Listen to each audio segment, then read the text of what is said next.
Hillary Clinton, of course, is the original election denier. I'm sure you voted for her in 2016. Well, she's not an election denier. She absolutely was the OG election denier. First of all, she came out before the sun had risen to concede the election to Trump. And then spent the next 4 years saying he was illegitimate. He was an illegitimate president. Okay, well, first of all, she didn't say he was an illegitimate. Yes, she did. You tell me exactly what she said. She said those exact words repeatedly. I believe he knows he's an illegitimate president. Okay. I mean, you only get two choices. That's right. You get Donald Trump, a criminal election denier who is going to transform this country into an authoritarian place like we've never seen before, or you get Joe Biden with all his flaws. Also and a criminal. crumbs. Okay, what is his crime again? Special counsel Robert Hur said he'd committed felonies, but he wouldn't indict him because he was a well-meaning elderly man with a poor memory. He couldn't get a conviction in front of a jury. And what was that crime? That was the classified documents all over his basement, his garage, everywhere. Well, okay, here's the difference. Immediately, Biden, he shouldn't have had them. Immediately, he said, "Oh, sorry, my bad," and gave them back. That's why he Trump didn't get charged with obstruction.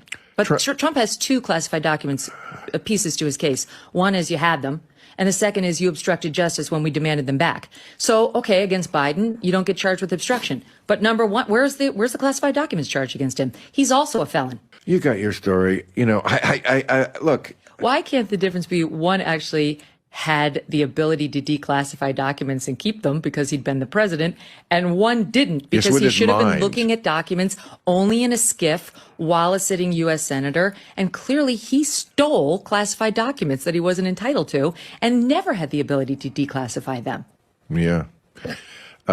Maybe you know more about that than I do. I don't remember that part of it, and I always don't trust anything I hear until I vet it from the other side, because everybody sort of has their one-sided view of it, and narrative is more important than truth. I know this is the right-wing narrative. I'm not like that, Bill. I care about facts. I practiced law for 10 years. I want to get the cases right more than I want to get clicks. And I have a lot of lefties who watch me. So I'm not like that. All I can tell you is those are the facts. Remember this interview from a couple of weeks ago? I'm going to be honest with you. I've started to see Bill Maher as a more sensible voice on the left as of late. He's waking up to some of the truths about what the Democrat Party has become. He's got some good points on cancel culture and the woke, calling them out for their 9 cents. But man, does he still have a bad case of Trump derangement syndrome. Well, unequivocally denounced. I don't care what you think about that. Fucking horrible. Not funny. I'm sure there will be jokes that people will make because they hate him so much about they wish to went the other way. Not for me. Not for me. Not funny in any dimension. And whoever did this, whoever was the shooter, has done so much damage to the left. Lost a lot of moral high ground. And you're the violent people. You know, liberals don't shoot people. Liberals don't solve it that way. Or even suggest. And when I say moral high ground, I just read this on my show last night, the 2025 project, that is the sort of the plank of the Republican Party, which starts their convention tomorrow in Milwaukee. I will be there to go to the strip drugs and see who's there. But the guy who wrote that, he said, this is our new plank. He said, this is a new revolution for America, which I've heard 1,000 times from Gingrich on forward. Everybody has a new revolution for America. But they don't always say what this guy said, which he added, it'll be bloodless as long as the liberals let it happen. Okay, that's not cool either. This shit has got to stop, because none of this violence happens in a vacuum. It's never in a vacuum. But I'm glad he's okay. Trump, I've got to say this, the luckiest motherfucker that has ever walked the face of the earth. And again, I'm happy he's okay. But it's not luck. That man is blessed. He's had so many people praying for him all across this country. He never turns down prayers. How many times have we watched videos of women, men who get a chance to meet him, get a chance to shake his hand and ask, hey, can we pray for you? If you guys recall, there was a lady that just asked him, hey, can I pray for you? And gladly accepted her prayer. You care if I pray? So you recommend his food, right? Yes, sir. You care if I pray? Yes, go ahead. Go ahead. Lord, I pray, Lord, in the name of Jesus, as you bring Donald Trump, I pray, God, that you just help him in this. It's not luck, man. I mean, 2016, that is going to be the luckiest. He lost the popular vote by a lot. He just pulled it inside straight. Everything happened within his way. The Democratic turmoil that's going on in the party right now, with Joe Biden being his opponent, always lucky. And when I saw that photo today of him with the blood streaming down his face, I don't want to say the election is over, but, because anything can happen in an election, but Jesus Christ, I mean, yes, MAGA Nation finally has its full marker. They loved him when he went to jail. The mugshot, I gotta say, he's insane and he's a criminal, but that mugshot fucking nailed him. Perfect. And he played this scene like he had rehearsed it. Take one.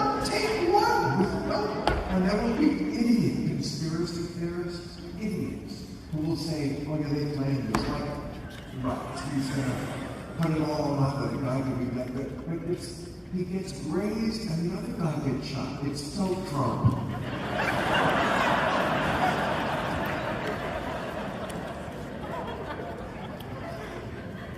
But this is gonna work for him. I can see the memes now. The man the little George couldn't kill. Biden can't go through a debate and a bullet can't stop Donald Trump. It almost doesn't matter who the Democrats put up now. So look, today was traumatic. It should be. We should feel that. It's a horrible thing, but I'm not going to let it ruin the show. And you sound like So here we are on the night of a failed assassination attempt on the 45th president, Donald Trump. And what does Bill Maher do? He gets upset that the shooter made Trump even more popular. That's right. Bill Maher is upset that the shooter missed because it means Trump might have just locked up the 2024 election. Imagine being more concerned about someone's potential political gain from surviving an assassination attempt than the actual attempt on their life. That's where Maher's at. Bill Maher, a guy who's pretty good at pointing out the ridiculousness of the woke left, still can't seem to shake his deep-seated loathing for President Donald Trump. It's like he's almost there. He sees the madness around him, but he can't make that final step to full clarity. He's still stuck in the same old narrative, the same old hatred. Maher is quick to criticize the left for their craziness, but when it comes to Trump, he's just unhinged. He complains about the shooter missing, saying it's going to help Trump in the election. Really? That's where your mind goes? And Bill, get your facts straight. Megyn Kelly already had to school you on a few things. Trump disavowed Project 2025. Also, liberals don't shoot people. They're never violent. Who shot Steve Scalise? You lost every honest person when you said that. Historically, many acts of political violence in the U.S. have been attributed to left-wing activists reacting violently when they don't get their way. Whether it's after Trump's election, during Brett Kavanaugh's Supreme Court appointment, or following the overturning of Roe versus Wade. The notion that liberals don't engage in violence is simply not supported by recent events. But it's not just Bill Maher. The media at large has been complicit in creating this environment of hatred and violence. They've spent years demonizing Trump, painting him as a ultimate evil. Now, when someone acts on that hatred, they're shocked. But really, what did they expect? You can't spend years calling someone Hitler without expecting some deranged individual to take it seriously. You just can't. There's a serious epidemic of Trump deranged syndrome across the country, and leftist media, which Bill Maher is a part of, is very much to blame for all of that. I'm pointing this out because there's new suspicions that the shooter was a registered Republican. Now, I would take everything they're telling us with a grain of salt, but TDS has been known to cross party lines. Just take a look at Liz Cheney. However, the shooter donated to Act Blue, a Democrat org, on the day Biden's inauguration. Or it's also possible that he registered Republican, because in Pennsylvania, the primaries are closed, meaning he couldn't vote for or against President Donald Trump if he doesn't register as a Republican. That's how it is here in Maryland as well. So just because Crooks was a registered Republican doesn't mean he was a Trump supporter. I mean, it's pretty obvious though. This is important to note because you're already seeing the mainstream liberal media jumping through hoops, trying to turn this whole thing around and blame Trump and his supporters for rhetoric that led to this. They're saying that Trump's rhetoric incited this as a way to deflect from the fact that the shooter was most likely a radical anti-Trump leftist. And also, some of the most Trump deranged people in this country are also Republicans. Let's not forget that. But anyway, the reason I mention this is because the left spent years demonizing Trump and his supporters.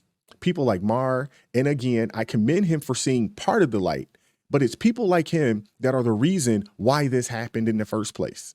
And instead of looking within themselves, really trying to understand how they might have contributed to the turning up the heat in America, what they're now worried about is how this might help Trump win the election. Let's get one thing straight, folks. A failed assassination attempt on a former president should be a moment of national unity, you'd think. But social media is flooded with leftists who are openly expressing their disappointment that Trump survived. It's a new low even for them. They're not just disappointed, they're angry.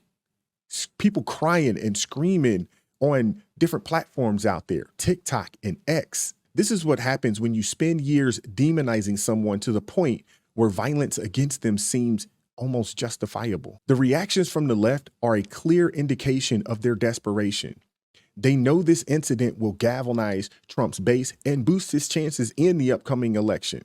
They're panicking because they see the writing on the wall. That's why. Imagine seeing an assassination attempt and thinking about the political damage it's going to cause your side. And calling Trump the luckiest man alive, I mean, maybe, but I don't think it's as much about luck as it is about resilience. Trump's ability to bounce back from every attack is not luck. It's his fighting spirit and connection with the American people.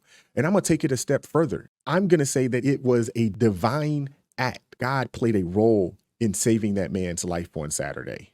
Maher's comments just shows how twisted the left's priorities has become. Instead of focusing on violence and its implication for our democracy, they're worried about how it affects their political standing. Maher's lamentation about the political damage reveals a lot about the left's mindset.